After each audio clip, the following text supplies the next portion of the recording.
Salut, c'est David de la team Mistral. Aujourd'hui, écoute, trêve d'introduction, on va vous montrer ça de suite. Le GoWi Eclipse. Enfin, un grand nom de l'hélico se lance dans le racer. Ça donne quoi? Ça donne un produit innovant, quelque chose de vraiment qui sort de l'ordinaire, avec des bras tubulaires, avec une canopie, avec une conception qui est légèrement différente de tout ce qu'on a pu voir à l'heure actuelle dans le milieu du drone de course. Donc écoutez, la boîte, elle est super jolie, le packaging est nickel.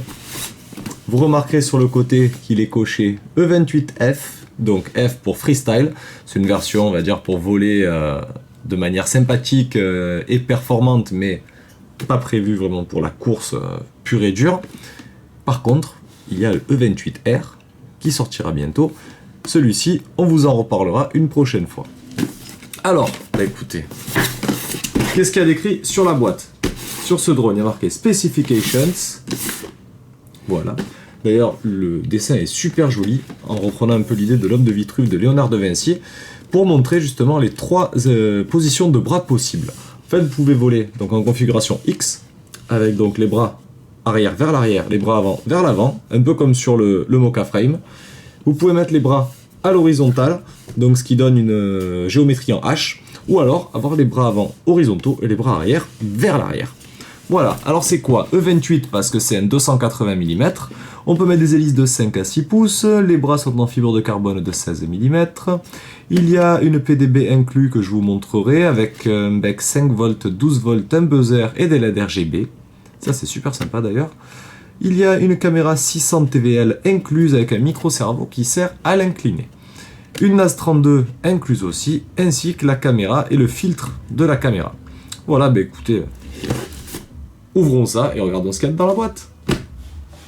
Voici la boîte. Alors, n'attendons plus. Découvrons ce qui se cache à l'intérieur.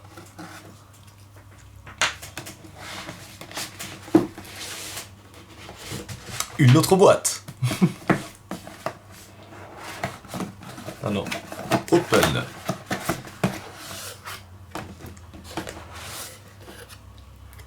Waouh. Ah ouais, ça c'est du beau.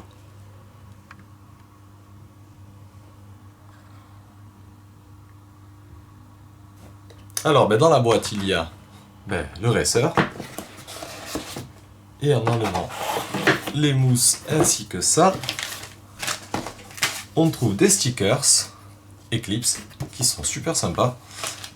Deux straps batterie ainsi que des cales en fonction des moteurs que vous mettez au cas où ils sont trop bas. Et de la visserie. Je ne sais pas pourquoi, on le verra plus tard. Les câbles de la NAS sont inclus aussi, donc on va garder ça sous le coude. On va enlever la boîte.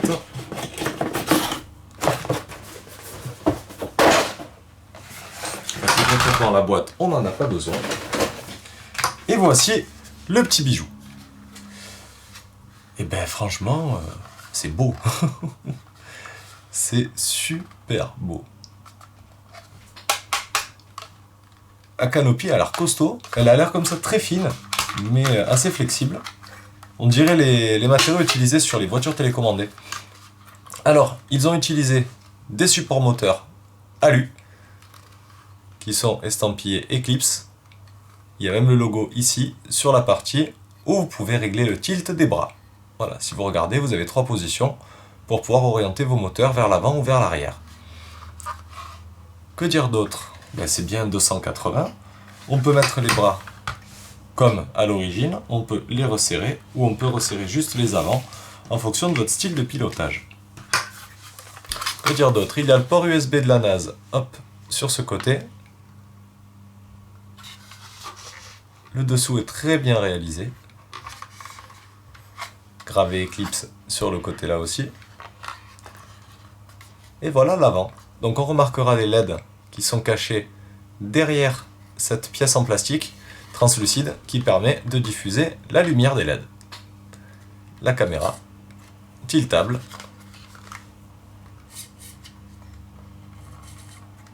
Il existera une pièce en impression 3D pour augmenter le tilt si vous trouvez que ce n'est pas assez. Je crois que c'est 20 ou 25 degrés max.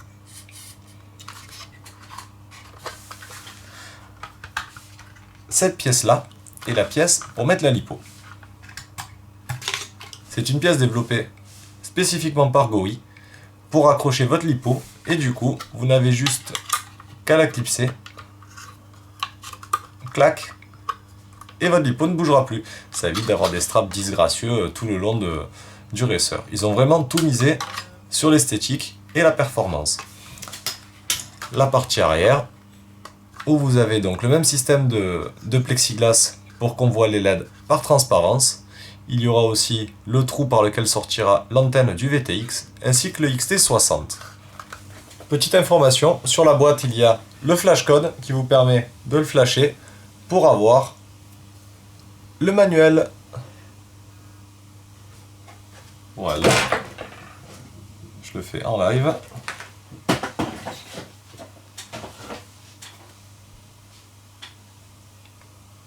Et j'ai une connexion de dingue. Et voilà. Vous êtes sur le site de GoWi. Autre petite info, la version E28R sera quasiment la même, sauf qu'elle aura des bras plats en 4 mm pour la rigidité. Et donc un peu comme le Vortex juste avant et le Anakin Club Racer, ce sera donc un drone inspiré du premier, mais avec non pas des bras tubulaires, mais des bras plats. Ce qui va lui conférer un moins bon aérodynamisme, si tant est que c'est important sur un drone, mais par contre ça lui conférera une grosse rigidité en cas de crash. A savoir, les bras seront adaptables sur celui-ci, donc vous pouvez vous faire plaisir déjà avec celui-là, et acheter juste le jeu de bras. Voilà, la notice est chargée, il y a tout de détaillé dedans. Alors il faut faire juste attention à une chose, il y a un commutateur 3S, 4S, qui d'origine je crois est sur 3S, et il faut le mettre sur 4 si vous voulez voler en 4. Je ne sais pas à quoi ça correspond, on va regarder ensemble. Alors pour enlever la canopie, les 4 vis ici, et vous l'enlevez. Alors qu'est-ce qu'il y a dessous? Ça c'est la partie donc supérieure. Voilà. Partie supérieure, donc il y a la pièce en aluminium dans laquelle se clipse le support de batterie. Clac. Donc on peut même voler sans canopie si on veut, mais bon, c'est beaucoup moins esthétique. Il y a donc cette pièce en carbone qui est quand même assez épaisse, 1,5 voire 2 mm, donc ça fait du costaud. Le servomoteur ainsi que la caméra. Alors là, vous n'êtes pas limité quand il n'y a pas la canopie, bien sûr.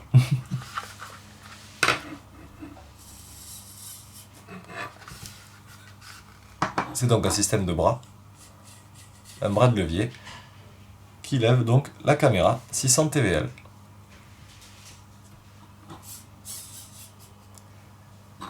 Ce n'est pas un tilt dynamique, comme vous avez pu voir sur le Hyperion, c'est-à-dire que ces positions sont réglables donc depuis la radio, et vous volez ou comme ça, ou comme ça, ou comme ça, avec un switch, ou alors totalement incliné, ou pas. L'avantage, c'est, si jamais vous volez super incliné, de pouvoir vous redresser pour poser, car le problème aujourd'hui, c'est bien ça, c'est de pouvoir atterrir correctement avec une caméra tiltée à 45. Perso, selon le spot où vous êtes, si vous avez un espace d'atterrissage qui est assez restreint, c'est un petit peu chaud. Voilà. Pour la partie supérieure, pas grand chose à dire, le petit autocollant contrôle qualité OK.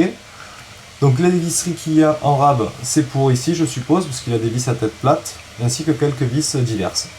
Voilà. Alors la NAS est planquée juste dessous, on va la regarder tout à l'heure, pour l'instant je vais enlever la partie basse du canopy pour voir ce qu'il y a dessous. Voilà. Alors à ceux qui le demandaient tout à l'heure, c'est l'endroit où on peut souder les ESC, car on n'est pas obligé de les mettre dans les bras. Dans les bras, on peut, mais on va être un peu limité en modèle de SC. Une fois que vous avez démonté ça, vous pouvez enlever des bras. Ah si, voilà. Le bras donc étant... Pardon... Voilà. Le bras étant 16 mm, extérieur. Il y a une petite encoche de manière à ne pas se tromper sur l'angle. Et ici, vous pouvez choisir l'angle du support moteur. La pièce est superbe et c'est super léger. Voilà, les moteurs, c'est des moteurs taille standard de 22 qui vont aller dessus. Il y a plusieurs perçages, mais bon, mettre plus petit, ça serait un peu dommage. Tac, voilà, pour les remettre, c'est vraiment tout simple. Avec la petite encoche, on ne peut pas se tromper. Voilà. Donc les ESC, soit, comme je vous ai dit, dans les bras, à l'instar du Mocha, du Anakin ou d'autres drones de ce genre avec des bras tubulaires, soit ben, vous les mettez sur la platine de distribution. Alors parlons un peu config. Qu'est-ce qu'on va mettre sur ce GoWi? Eh bien je vais mettre tout simplement des ESC Littlebee 30 ampères, parce que qui peut le plus peut le moins, alors autant qu'à faire, autant mettre des gros. Et des moteurs T-Motor F40 2300 kV, ce sont les derniers nés, donc les V2 de chez T-Motor. C'est léger, je crois qu'ils font 27 grammes, et c'est puissant. Voilà, ça tient même le 6 pouces en 60-45 en 4S, il y a des gros roulements dessus, l'axe fait 5 mm, c'est énorme, et vous vissez directement sur l'axe. Donc c'est vraiment des moteurs qui ont été conçus pour résister, et pour se faire plaisir bien entendu. Pour les positionner, ben, c'est pas compliqué, hein, vous passez les tubes dans le bras. Et en plus ils seront protégés nickel. Alors ben, je vais peut-être utiliser les cales qui sont vendus avec le drone, car ils dépassent pas beaucoup. Quoique, je vais voir ce que ça donne. Hop. Une fois qu'on a dévissé toutes les vis, voilà la plaque de distribution. La caméra est raccordée ici. Le servomoteur est là. Hop, ça c'est la sortie vidéo, d'accord. On n'a pas besoin de le raccrocher là. On a quelque chose qui vient ici. Un port S-Bus ainsi qu'un port classique. Le bouton boot sur le côté. L'USB est là aussi. Et ça, bah, tout est raccordé, moteur 1, out, etc. Donc c'est assez bien foutu. Il y a une sortie 5 volts si on a besoin d'une sortie 5 volts supplémentaire ici. Là, qu'est-ce qu'on a? On a le plus-moins donc de la batterie, les LED et le commutateur de S3S. Il est là. Voilà, c'est ce petit cavalier jaune que l'on retire et qu'on va mettre sur le port d'à côté. Une fois ceci effectué, je devrais être en mesure de connecter une batterie 4S sans problème.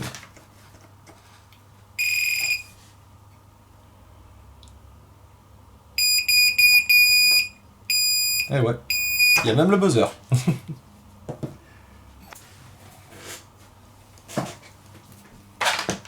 Alors le buzzer il risque de nous saouler. Voilà, avec un bout de scotch, il va se taire. Alors,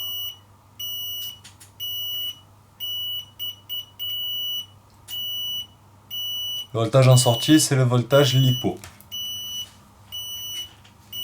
Ici, le 12 volts, ouais, plus ou moins 12 volts. Là, c'est bien du 5. Là aussi. Et là, normalement, j'ai du 12. Parfait. Donc finalement, j'ai mis des Littlebee 20 ampères.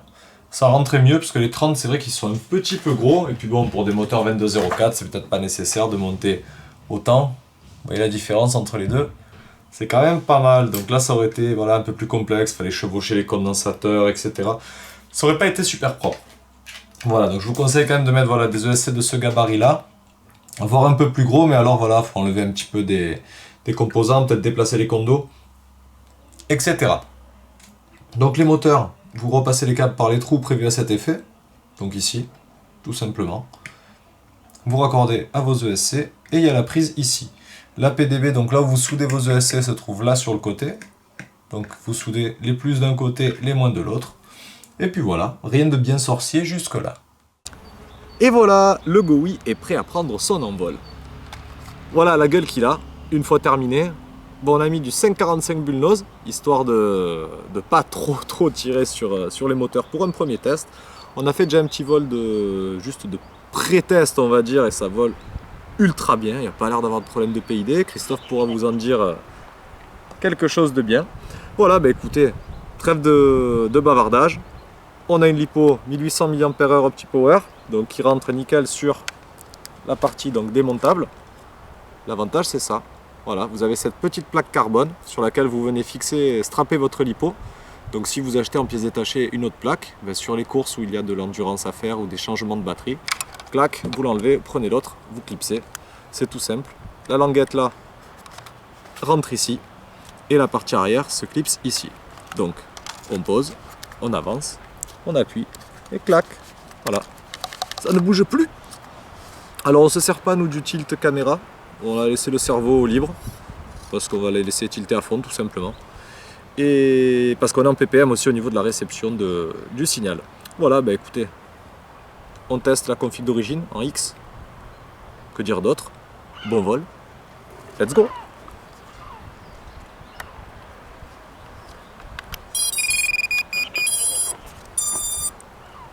Ouais, les LED qui clignotent, blanc devant, bleu derrière. C'est parti!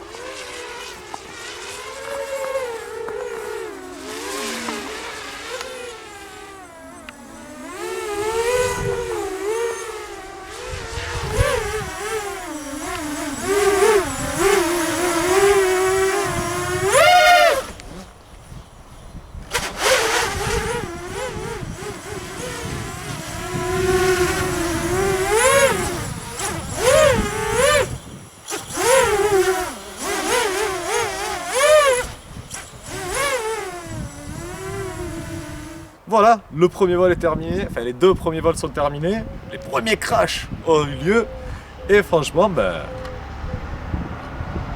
ouais, j'ai un petit peu rayé sur le gravier le dessous de la canopie. Ça, à la limite, c'est pas grave. Alors, qualité de vol, ça vole super bien, version de Betaflight assez récente, celle d'il y a à peu près 15 jours, je ne saurais pas vous dire le numéro, mais la config, elle est quasi parfaite, pratiquement pas de vibration, quand je mets un gros full, ça fait juste légèrement, mais ça ne se ressent pratiquement pas sur la vidéo, sur la caméra. La caméra, j'étais un peu sceptique quant à la qualité de celle-ci. On voit super clean dans les lunettes. Donc bon, encore il fait assez jour. Je suis passé dans un coin un peu ombragé. Je n'ai pas senti de problème de contraste et de réactivité à la lumière. Voilà, ben c'est une super machine. On ne sent pas le poids, parce que certains m'ont dit qu'elle était lourde. 460 grammes, un truc comme ça, sans la lipo.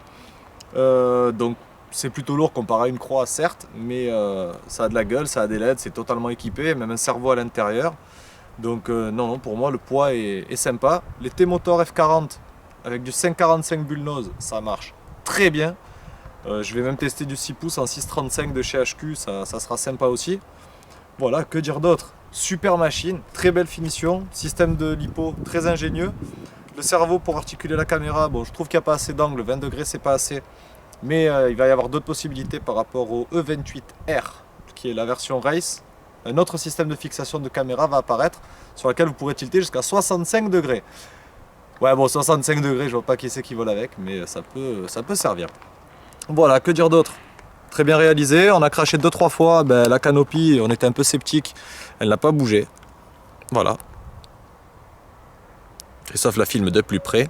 Oui, vous remarquerez le montage de gitan des écrous moteurs, parce que j'ai mis des moteurs trop fins et j'ai pas mis les cales.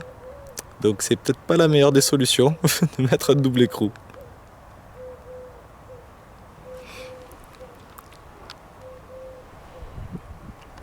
Merci d'avoir regardé cette vidéo. N'oubliez pas de vous abonner à la chaîne YouTube et de liker la page Team Mistral FPV sur Facebook. En attendant, on vous souhaite bon vol et à très bientôt.